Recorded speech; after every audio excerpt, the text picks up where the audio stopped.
Golden diamond light weight ఆభరణాలు వందల రకాల డిజైన్స్ ఏవైనా సరే ధర మాత్రం ఒకటే. వెగా జ్యువెలర్స్, వెలలేని వైభోగం, తరుగులేని నమ్మకం. ఇప్పుడు పుల్వామా కట్టినప్పుడు మీరున్నారా? పుల్వామా జరిగినప్పుడు నేను అక్కడే ఉన్నాను. ఓకే. నేనున్న ప్లేస్ నుంచి హార్డ్లీ 8 to 9 కిలోమీటర్స్ దూరంలో అది జరిగింది. Okay. Pulwama. Hmm. So we were one of the first responders. ఇంకొకటి ఏంటి అంటే ఆ రోజు చెప్తారు కదా కంటికి కట్టినట్టు కనిపిస్తుంది అని చెప్తాం కదా మనం.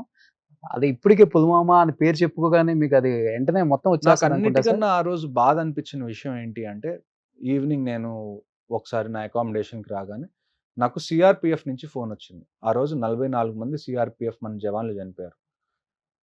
కశ్మీర్లో అప్పట్లో పరిస్థితి ఎలాగా అంటే మీరు మార్కెట్లోకి వెళ్ళి ఒక కొట్లో ఇండియా ఫ్లాగ్స్ కొనుక్కునే పరిస్థితి కాదు అప్పుడు.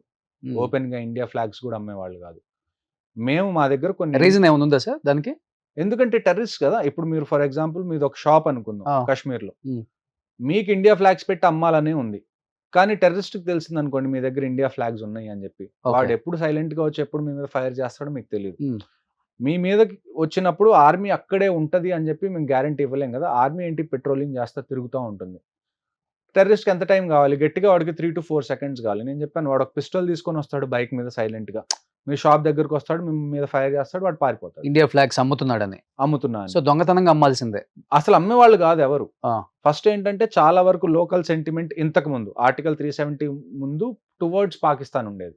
మేము పాకిస్తాన్లో జాయిన్ అవుదాం అనుకునే వాళ్ళ సంఖ్య, వాళ్ళ పర్సంటేజ్ ఎక్కువ ఒకప్పుడు ఓకే. కాశ్మీర్లో.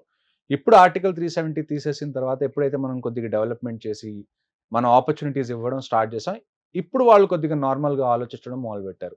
ఇంతకుముందు ఏంటంటే they use to only think on basis of religion. మేము ముస్లిమ్స్, పాకిస్తాన్లో ఉన్నది కూడా ముస్లిమ్స్ కాబట్టి మేము పాకిస్తాన్లోకి వెళ్ళిపోతాం. ఇది బేసిక్గా ఇప్పుడు 97% నేను చెప్పాను కదా ముస్లిం పాపులేషన్ అని. సో ఎక్కువ మంది ఎఫిలియేషన్ పాకిస్తాన్ వైపు ఉండేది ఒకప్పుడు. కానీ ఇప్పుడు చిన్న చిన్నగా అది ఆ మైండ్ సెట్ అనేది మారుతుంది ఆర్టికల్ 370 తర్వాత. సో అలాంటి టైంలో మేము ఏం చేస్తామంటే మేము ముందు నుంచే కొన్ని ఫ్లాగ్స్ మా దగ్గర పెట్టుకుంటాం. ఎప్పుడన్నా ఎవరైనా చనిపోవచ్చు, వాళ్ళ బాక్స్ మీద ఆ ఫ్లాగ్ కప్పాలి వాళ్ళ బాడీ మీద అని. కానీ ఏ రోజు కూడా మీరు ఒకే రోజు 44 మంది చనిపోతారని అనుకోరు కదా. ఆపరేషన్స్ జరుగుతాయి, ఒకళ్ళు చనిపోతారు, ఇద్దరు చనిపోతారు. మీరు ఇప్పుడు ముకుంద్ వరదరాజన్ గారిది చూడండి, ఆ రోజు ఇద్దరు చనిపోయారు, ఆయన బడ్డీ కదా. ఒకే రోజు 44 members చనిపోతారని ఏ బెటాలియన్ కూడా అనుకోదు. సో అలాంటి టైంలో సిఆర్పిఎఫ్ వాళ్ళు ఉదయం 44 మంది చనిపోతే వాళ్ళ బాడీస్ది కూడా ఏం మిగలలేదు అసలు. మొత్తం గుజ్జు గుజ్జులాగా, అంటే ఇట్స్ ఐఈడి బ్లాస్ట్ అంటాం మేము. ఐఈడి అంటే ఇంప్రొవైజ్డ్ ఎక్స్ప్లోజివ్ డివైస్. బేసిక్గా బాంబుని మేము ఐఈడి అంటాం. ఓకే. ఒక అతని కార్లో మొత్తం బాంబ్స్ ఫిక్స్ చేసుకొని సిఆర్పిఎఫ్ ఏదైతే బస్సు వెళ్తుందో ఆ బస్సును వచ్చి ఢీ కొట్టి అది డెటోనేట్ చేశాడు. సో బస్సు మొత్తం చల్లాచెదురైపోయింది, బాడీస్ అన్ని చల్లాచెదురైపోయినాయి. వాళ్ళ గౌరవ ప్రకారంగా వాళ్ళ కోసం ఒక బాక్స్ పెట్టి దాని మీద ఫ్లాగ్ కప్పారే కానీ వాళ్ళ ఇంటికి ఆ మనిషి కంప్లీట్ బాడీ, ఎవరి బాడీ కూడా చేరలేదు. ఆ రోజు ఈవినింగ్ నాకు సిఆర్పిఎఫ్ ఫోన్ చేసి మీ దగ్గర ఎక్స్ట్రా ఫ్లాగ్స్ ఏమైనా ఉన్నాయా అని అడిగినప్పుడు నాకు బాధ వేసింది చాలా. అంటే నా మొత్తం మిలిటరీ కెరీర్లో నాకు అన్నిటికన్నా బాధ వేసింది అదే.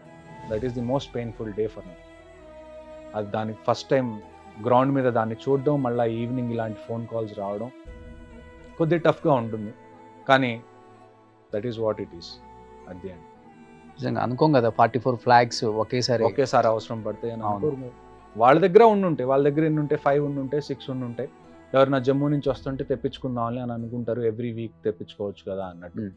కానీ ఒకే రోజు 44 ఫ్లాగ్స్ అవసరం పడతాయని వాళ్ళకు కూడా అనిపించుండి ఉండదు సిఆర్పిఎఫ్ వాళ్ళకు కూడా. బట్ ఒక్కళ్ళ బాడీ కూడా మీరు బాంబ్ బ్లాస్ట్ లో మీకు ఇంకా చల్లా కష్టం కదా. అంటే మాంసం ముద్దలే రోడ్డు మీద అన్ని పడున్నాయి, వాటిని ఏరుకొని సిఆర్పిఎఫ్ వాళ్ళ బాక్సెస్ లో దాన్ని డిఎన్ఏ టెస్ట్ చేసి ఆ బాక్సెస్లో పెట్టి ఆ డిఎన్ఏని బట్టి వాళ్ళ పేర్లు రాయాలి. మీకు ఫేస్ లేదు ఐడెంటిఫై చేయడానికి ఎవరి బాడీ ఏంటి అన్నది. డిఎన్ఏ టెస్ట్ చేసి ఒక్కొక్క బాక్స్లో ఎంతైతే ఆ డిఎన్ఏకి సంబంధించిన ఫ్లెష్ మిగిలిందో ఆ ఫ్లెష్ పెట్టి దాని మీద వాళ్ళ పేరు రాసి దాని మీద ఫ్లాగ్ కప్పారు. పుల్వామాలో ఎవరైతే చనిపోయారో వాళ్ళ ఇంటికి ఇప్పటి వరకు బాడీస్ చేరలేదు, అంటే కంప్లీట్ బాడీ చేరలేదు, వాళ్ళ మాంసం ముద్దలే వెళ్ళింది. దానికి వాళ్ళు అంత్యక్రియలు చేశారు. మీ కళ్ళతో చూసారా ఘటన? నేను చూడలేదు, అయిపోయిన వెంటనే మేము రెస్పాండ్ అయ్యాం. నేనున్న చోట నుంచి నేను చెప్పి వెళ్ళి చూసేసరికి ఎలా ఉంది సార్ అక్కడ అంతా? రోడ్డు మొత్తం మాంసం ముద్దలన్నీ పడిపోయి ఏమీ లేదు ఇంకా. మొత్తం మేము వెంటనే కార్డన్ ఆఫ్ చేసేస్తారు. ఇలాంటి ఇష్యూ ఏది జరిగినా కానీ ఇంకెవరిని సివిలియన్స్ నా ఏరియాలోకి రానివ్వకుండా మొత్తం మేము మీరు సినిమాల్లో చూస్తుంటారు కదా, టేపింగ్ చేసేస్తారు ఏదైనా క్రైమ్ జరిగితే. అలాగే సేమ్ అక్కడ జరిగిన ప్లేస్ ఏదైతే ఉందో దాంట్లోకి ఏ సివిలియన్ని రానికుండా మేము బ్లాక్ చేసేసాం. ఆ తర్వాత ఆ ప్లేస్ లోపలికి వెళ్ళి చూసిన తర్వాత, అంటే జరిగిన రోడ్ మీద ఆ సర్కిల్ లోపలికి వెళ్ళి చూసిన తర్వాత అక్కడ మొత్తం రోడ్ మీద మాంసం ముద్దలు పడిపోయి సిఆర్పిఎఫ్ వాళ్ళు పాపం దాన్ని ఎత్తుకుంటున్నారు. ఒక్కొక్క మాంసం ముద్దని వాళ్ళు స్టోర్ చేయాలి, ఎందుకంటే ఇంటికి ఏదో ఒక గుర్తు పంపించాలి కదా ఆ బాడీని. సో అది ఆ రోజు గ్రౌండ్ మీద జరిగిన రియాలిటీ. జీవితంలో దేన్నైనా ఆపొచ్చు కానీ మీరు చావున ఆపలేం. ఆపలేదు. సుమన్ టీవీలో మీ పర్సనల్ అండ్ బిజినెస్ ప్రమోషన్స్ కోసం కింది నెంబర్కి కాంటాక్ట్ చేయండి.